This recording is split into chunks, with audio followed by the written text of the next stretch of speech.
ಆಸ್ಪತ್ರೆ ಹಿಂದೆಯೇ ಕಸ ವಿಲೇವಾರಿ ಘಟಕ ಶಿವಮೊಗ್ಗ ಪಾಲಿಕೆ ಎಡವಟ್ಟು ಕಸದಿಂದ ಜನರಿಗೆ ಕಾಯಿಲೆ ಗಿಫ್ಟ್ ರೋಗಿಗಳಿಗೆ ನಿತ್ಯ ನರಕ ದರ್ಶನ ಪ್ರತಿದಿನ ಕಸದಿಂದ ದುರ್ನಾತ ಎಲ್ಐಸಿ ವಸತಿ ಗೃಹ ಖಾಲಿ ಖಾಲಿ ಇದು ಕಸ ಕಂಟಕ ಸುದ್ದಿ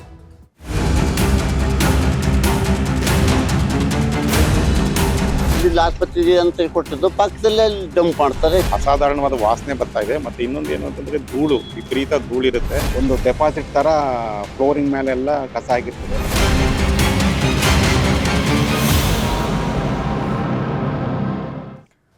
ಶಿವಮೊಗ್ಗ ಮಹಾನಗರ ಪಾಲಿಕೆ ಎಡವಟ್ಟನ್ನ ಮಾಡಿದೆ. ಸಿಟಿಯಲ್ಲೇ ಕಸ ವಿಲೇವಾರಿ ಘಟಕದಿಂದ ಸಂಕಷ್ಟ ಎದುರಾಗ್ತಾ ಇದೆ. ಗೋಪಾಲ್ಗೌಡ ಬಡಾವಣೆಯ ಜನರಿಗೆ ನಿತ್ಯ ನರಕ ದರ್ಶನ ಆಗ್ತಾ ಇದೆ. ಸಹಜವಾಗಿ ನಾವು ನೋಡಿರ್ತೀವಿ ಕಸ ವಿಲೇವಾರಿ ಘಟಕಗಳನ್ನ ನಗರದಿಂದ ಹೊರಭಾಗದಲ್ಲಿ ಇಟ್ಟಿರ್ತಾರೆ. ಆದರೆ ಶಿವಮೊಗ್ಗದಲ್ಲಿ ಹಂಗಲ್ಲ. ಗೋಪಾಲ್ಗೌಡ ಬಡಾವಣೆಯಲ್ಲಿ ಸಿಟಿ ಮಧ್ಯದಲ್ಲೇ ಪಾಲಿಕೆ ಕಸವನ್ನ ಸುರಿತಾ ಇದೆ. ಇದರಿಂದ ಎಡವಟ್ಟಾಗ್ತಾ ಇದೆ. ಸಿಟಿಯಲ್ಲೇ ಕಸ ವಿಲೇವಾರಿ ಘಟಕ ಮಾಡ್ಕೊಂಡಿರೋದ್ರಿಂದ ಆಸ್ಪತ್ರೆ ಹಿಂದೆನೆ ಕಸ ವಿಲೇವಾರಿ ಘಟಕ ನಿರ್ಮಾಣ ಮಾಡಿದ್ದಾರೆ. ಕಸ ವಿಲೇವಾರಿ ಘಟಕದಿಂದ ಸಾಂಕ್ರಾಮಿಕ ರೋಗದ ಭೀತಿ ಇದೆ. ಆರೋಗ್ಯ ಇಲಾಖೆ ಹಾಗೂ ಜಿಲ್ಲಾಧಿಕಾರಿ ಈ ವಿಷಯವಾಗಿ ಸೈಲೆಂಟ್ ಆಗ್ಬಿಟ್ಟಿದ್ದಾರೆ. ಎಲ್ಐಸಿ ವಸತಿ ಗೃಹಕ್ಕೆ ಈ ಘಟಕ ಅಂಟ್ಕೊಂಡ್ಬಿಟ್ಟಿದೆ. ಪಾಲಿಕೆ ನಿರ್ಲಕ್ಷ್ಯದಿಂದ ವಸತಿ ಗೃಹನೂ ಖಾಲಿ ಖಾಲಿ ಆಗಿದೆ. ಅಂದ್ರೆ ಗಬ್ಬು ವಾಸನೆ ಬರ್ತಾ ಇರುತ್ತೆ. ಅಲ್ಲಿ ಯಾರು ತಾನೇ ಜೀವನ ನಡೆಸಕ್ ಸಾಧ್ಯ ಇದೆ? ಆರೋಗ್ಯ ಇಲಾಖೆ ಹಾಗೂ ಜಿಲ್ಲಾಧಿಕಾರಿ ಈ ವಿಷಯವಾಗಿ ಕೇಳಿದ್ರೆ ಮೌನಕ್ಕೆ ಶರಣಾಗ್ಬಿಟ್ಟಿದ್ದಾರೆ. ಆಸ್ಪತ್ರೆ ಹಿಂದೆನೆ ಕಸ ವಿಲೇವಾರಿ ಘಟಕ ಇದೆ. ಕಸದಿಂದ ಪ್ರತಿದಿನ ಅಲ್ಲಿ ಸ್ಥಳೀಯರು ಸುತ್ತಮುತ್ತ ವಾಸ ಮಾಡ್ಕೊಂಡಿರೋರು ಈಗ ಹಿಡಿ ಶಾಪವನ್ನ ಹಾಕ್ತಾ ಇದ್ದಾರೆ. ನಗರದಿಂದ ಹೊರಗಡೆ ಮಾಡೋದು ಬಿಟ್ಟು ಇಲ್ಲಿ ಸಿಟಿ ಭಾಗದಲ್ಲಿ ಅಂದ್ರೆ ಮಧ್ಯದಲ್ಲೇ ಈ ರೀತಿ ಕಸ ವಿಲೇವಾರಿ ಘಟಕವನ್ನ ಮಾಡಿರೋದ್ರಿಂದ ಸ್ಥಳೀಯರಿಗೆ ಸಹಜವಾಗಿ ಸಿಟ್ಟು ಬರ್ತಾ ಇದೆ. ಈ ಬಗ್ಗೆ ಸ್ಥಳೀಯರು ಏನ್ ಹೇಳಿದ್ದಾರೆ, ಏನೆಲ್ಲ ಆರೋಪ ಮಾಡಿದ್ದಾರೆ ನೋಡೋಣ. ನಾವು ಆರೈಕೆ ಆಸ್ಪತ್ರೆಯಲ್ಲೇ ವಾಸವಾಗಿರೋದು. ಆರೈಕೆ ಆಸ್ಪತ್ರೆಯಲ್ಲಿ ರೋಗಿಗಳಿಗೂ ತೊಂದರೆ ಆಗ್ತೈತಿ. ಇದರಿಂದ ಶಬ್ದ ಮಾಲಿನ್ಯನೂ ಆಗ್ತೈತಿ. ಬೆಳಗಿನ ಜಾವದಿಂದಲೇ ಹೊಡ್ತಾವೆ ಅವೆಲ್ಲ ವೆಹಿಕಲ್ಸ್ಗಳು. ಇದು ಬರೋದು, ಇಲ್ಲಿ ಡಂಪ್ ಮಾಡೋದು, ಇವೆಲ್ಲ ಇದು ಮಾಡೋದ್ರಿಂದ ಅಲ್ಲಿ ಶಬ್ದ ಮಾಲಿನ್ಯ ಆಗ್ತೈತಿ. ನೈರ್ಮಲ್ಯನೂ ಅಷ್ಟು ಚೆನ್ನಾಗಿರೋದಲ್ಲ. ನಾವು ವಾಕ್ ಮಾಡೋದೇ ಕಷ್ಟ. ಅಷ್ಟು ಮತ್ತೆ ಅದೊಂದು ರೀಸೈಕ್ಲಿಂಗ್ ಒಂದು ಮಾಡಿಟ್ಟಿದ್ದಾರೆ. ಅದರಿಂದ ತುಂಬಾ ಕಸ ಬರ್ತಿದೆ. ಆ ರೀಸೈಕ್ಲಿಂಗ್ ಮಾಡುವಾಗ ಅದರಿಂದ ಡಸ್ಟ್ ಪಾರ್ಟಿಕಲ್ಸ್ ಎಲ್ಲ ನಮಗೆ ಕಣ್ಣಿಗೆ ಕಾಣ್ದ ಅಂತ ಡಸ್ಟ್ ಅದು ಸ್ಲೋ ಆಗಿ ಬಂದು ಎಲ್ಲ ಸೆಟ್ಲ್ ಆಗ್ತದೆ. ಅದರಿಂದ ನಮಗೆ ಬ್ರೀತಿಂಗ್ ಪ್ರಾಬ್ಲಮ್ಸು ಉಂಟು. ಮತ್ತೆ ಮನ್ಯಾಗ ಸಾಕಷ್ಟು ಕಸ ಸೇರ್ತದೆ. ಒಂದ್ ದಿವಸ ಮನ್ಯಾಗ ಕಸ ಬಳಿದ ಇದ್ರೆ ಒಂದು ಡೆಪಾಸಿಟ್ ತರ ಫ್ಲೋರಿಂಗ್ ಮೇಲೆಲ್ಲ ಕಸ ಆಗಿರ್ತದೆ. ನಮಗೆ ಸ್ಮೆಲ್ಗಳು ಬರ್ತಾ ಇದೆ. ಹಂದಿಗಳ ಕಾಟ ಆಗಿದೆ. ಹಂದಿಗಳ ಕಸ ಇದ್ದಿದ್ದೆಲ್ಲ ತೆಗಿ ಅದನ್ನ ಮತ್ತೆ ಗಲೀಜ್ ಮಾಡಿ ಹೋಗ್ತಾವೆ. ಅದು ಮತ್ತೆ ನಾವೇ ಕ್ಲೀನ್ ಮಾಡ್ಕೊಳ್ಳೋಂಗ್ ಆಗಿದೆ. ಹಾಗೆ ಮೇಲೆ ಎದ್ಲಕ್ಕಿಂತ ಮೇಲೆ ಎದುರುಗಡೆ ಒಂದು ಆರೈಕೆ ಹಾಸ್ಪಿಟಲ್ ಅಂತ ಇದೆ. ಅಲ್ಲಿಗೆ ಈ ಆಸ್ಪತ್ರೆ ಇರೋಂಥ ಜಾಗದಲ್ಲಿ ಈ ಥರದ್ದು ಮಾಡೋದು ಅದು ಸರಿ ಕಾಣಿಸಲ್ಲ ಅಂತ ಅನ್ಸುತ್ತೆ. ಇಲ್ಲಿ ಬರ್ತಕ್ಕಂಥ ವಾಸನೆ ಆಗಿರ್ಬೋದು, ಇಲ್ಲಿ ಬರ್ತಕ್ಕಂಥ ಹೆಲ್ತ್ ಹೆಜಾರ್ಡ್ ಆಗಿರ್ಬೋದು, ಇದಕ್ಕೆ ಕಂಪೇರ್ ಮಾಡಿದ್ರೆ ನಮ್ಮ ಗಾರ್ಡನ್ನೇ ಏನು ಇಲ್ದಂಗೆ ಆಗ್ಬಿಟ್ಟಿದೆ. ಅಂದರೆ very purpose of our maintaining garden is not being served. ಒಂದು ಎರಡನೇದೇನೆಂದರೆ ನಮ್ಮ ಎಂಟ್ರೆನ್ಸೇ ಈ ಕಡೆಯಿಂದ ಇರತಕ್ಕಂಥದ್ದು. ಎಂಟ್ರೆನ್ಸ್ ಎದುರುಗಡೆನೇ ವೆಹಿಕಲ್ ಎಲ್ಲ ಪಾರ್ಕ್ ಮಾಡಿದ್ರೆ ನಾವು ಹೊರಗಡೆ ಹೋಗೋದಾಗೆ, ಹೊರಗಡೆಯವರು ಬರೋದಾಗೆ. ಇದು ಒಂದು ರೆಸಿಡೆನ್ಷಿಯಲ್ ಏರಿಯಾ. ಇಲ್ಲಿ ತುಂಬ ಜನ ಇರುವಂಥ ಒಂದು ಜಾಗ. ಇಲ್ಲಿ ಮೊದಲಿನಂದರೆ ಸ್ಮೆಲ್, ತುಂಬ ಫೌಲ್ ಸ್ಮೆಲ್ ಬರ್ತದೆ. ಪರ್ಟಿಕ್ಯುಲರ್ಲಿ ವಿಂಟರ್ನಲ್ಲಿ. ಈ ವಿಂಟರ್ನಲ್ಲಿ ಫಾಗ್ ಇರ್ತದೆ. ಆ ಫಾಗಿಂದ ಹೆಚ್ಚಾಗಿ ವಾತಾವರಣದಲ್ಲಿ ಗಾಳಿ, ಅದರಲ್ಲಿ ಪಾರ್ಟಿಕ್ಯುಲರ್ಸ್ ಅದರಲ್ಲಿ ಹಿಡ್ಕೊಂಡಿರ್ತದೆ. ಪಾಲಿಕೆಗೆ ಸಾಕಷ್ಟು ಬಾರಿ ಮನವಿ ಮಾಡಿದ್ದೀವಿ. ಆದರೂ ಕೂಡ ಆ ಕಡೆಯಿಂದನೂ ಯಾವುದೇ ರೆಸ್ಪಾನ್ಸ್ ಇಲ್ಲ. ಪ್ಲಾಂಟನ್ನು ಈ ಕಡೆಯಿಂದ ಶಿಫ್ಟ್ ಮಾಡಿದರೆ ಇನ್ನು ಸುತ್ತಮುತ್ತ ನಿವಾಸಿಗಳಿಗೆಲ್ಲ ಅನುಕೂಲ ಆಗುತ್ತೆ. ಹಾಸ್ಪಿಟ್ಲಿಗೆ ಬರೋ ರೋಗಿಗಳು ಕೂಡ ಅನುಕೂಲ ಆಗುತ್ತೆ. ಇಲ್ಲಿಂದ ಸ್ವಲ್ಪ ಬೇರೆ ಕಡೆ ಎಲ್ಲಾರು ಸಿಟಿಯಿಂದ ಹೊರಗಡೆ ಎಲ್ಲಾರು ಹಾಕಿದ್ರೆ ತುಂಬಾ ಅನುಕೂಲ ಆಗುತ್ತೆ ಅಂತೇಳಿ. ಈ ಸಣ್ಣ ಮಕ್ಳೆಲ್ಲ ಮನೇಲಿ ಇರ್ತಾರೆ. ಈ ಡಸ್ಟ್ ಇಂದ ಮೈ ಮೇಲೆಲ್ಲ ಒಂಥರ ಈ ತರ ಎಲ್ಲ ಡಸ್ಟ್ ಅಲರ್ಜಿ ಆ ತರ ಟೈಪ್ ಎಲ್ಲ ಆಗ್ತಾ ಇದೆ ಇಲ್ಲಿ ಇದ್ದರಿಗೆ. ಕಸ ವಿಲೇವಾರಿ ಘಟಕದಿಂದ ನಮ್ಮ ಪ್ರತಿನಿಧಿ ಪ್ರತ್ಯಕ್ಷ ವರದಿಯನ್ನ ಕೊಟ್ಟಿದ್ದಾರೆ ನೋಡೋಣ. ಶಿವಮೊಗ್ಗ ಮಹಾನಗರ ಪಾಲಿಕೆಯ ವ್ಯಾಪ್ತಿಯಲ್ಲಿ ಬರುವಂತಹ ಗೋಪಾಲಗೌಡ ಬಡಾವಣೆಯಲ್ಲಿ ಕಸವನ್ನ ಡಂಪ್ ಮಾಡಿ ಅಲ್ಲಿಂದ ಬೇರೆ ವಾಹನಕ್ಕೆ ತುಂಬುವಂತಹ ಏನು ಘಟಕ ಇದೆ, ಆ ಘಟಕಕ್ಕೆ ಈಗ ಇಲ್ಲಿಯ ಸ್ಥಳೀಯ ಏನು ಜನರು ಇದ್ದಾರೆ ಅವರು ವಿರೋಧವನ್ನ ವ್ಯಕ್ತಪಡಿಸ್ತಾ ಇದ್ದಾರೆ. ಅದೇ ಘಟಕದ ಮುಂಭಾಗದಲ್ಲಿದ್ದೇವೆ. ನೀವು ನೋಡ್ತಾ ಇರ್ಬೋದು. ಘಟಕದ ಒಳಗಡೆ ಏನಿದೆ, ಗಾಡಿಗಳಿಗೆ ಅಂದ್ರೆ ಸಣ್ಣ ವಾಹನಗಳಿಂದ ಶಿವಮೊಗ್ಗ ನಗರದಲ್ಲಾದಂತಹ ಕಸವನ್ನ ತೆಗೆದುಕೊಂಡು ಬಂದು ಇಲ್ಲಿ ಶಿವಮೊಗ್ಗದಲ್ಲಿ ಇರುವಂತಹ ಈ ಘಟಕದ ಅಂದ್ರೆ ಗೋಪಾಲಗೌಡ ಬಡಾವಣೆಯಲ್ಲಿ ಇರುವಂತಹ LIC ಆಫೀಸ್ ಏನು ಕ್ವಾರ್ಟರ್ಸ್ ಇದೆ, ಆ ಕ್ವಾರ್ಟರ್ಸ್ ನ ಪಕ್ಕದಲ್ಲೇ ಇರುವಂತಹ ಇದೊಂದು ಘಟಕ.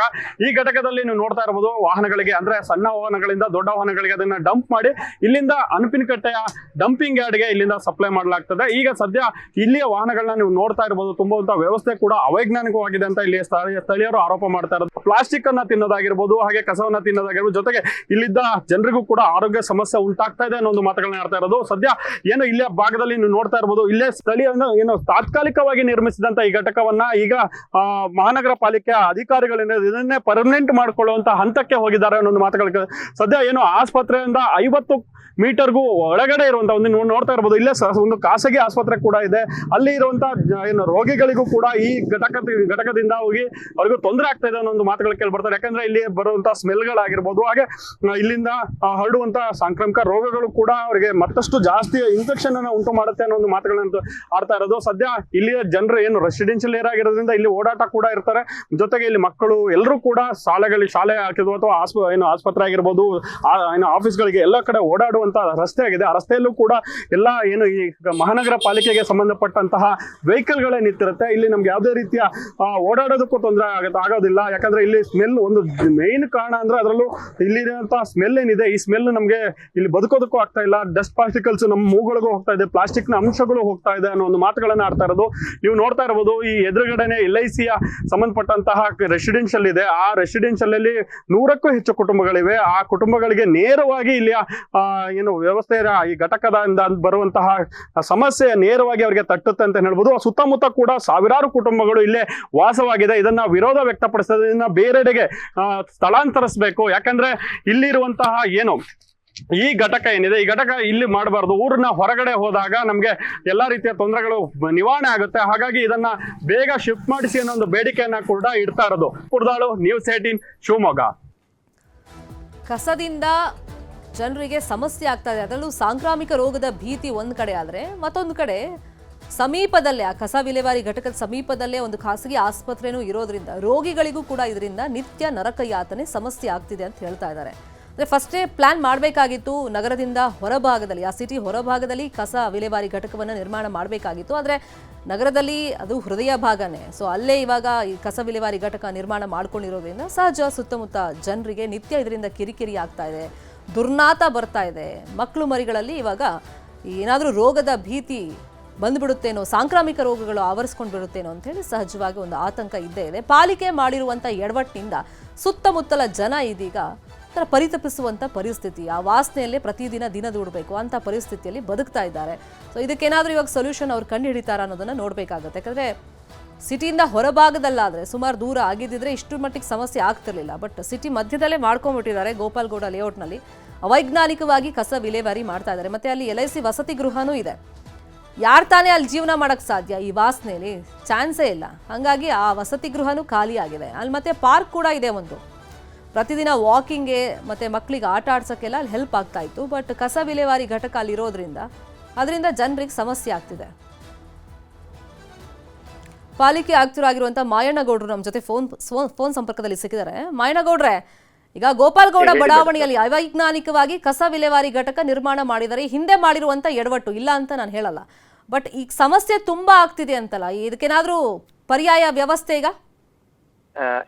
ಸಾಮಾನ್ಯವಾಗಿ ಇದು 20 years ಇಂದ ನಡೀತಾ ಬಂದಿರುವಂತ ಒಂದು ಟ್ರಾನ್ಸ್ಫರ್ ಸ್ಟೇಷನ್ ಅಂತ ಅದು.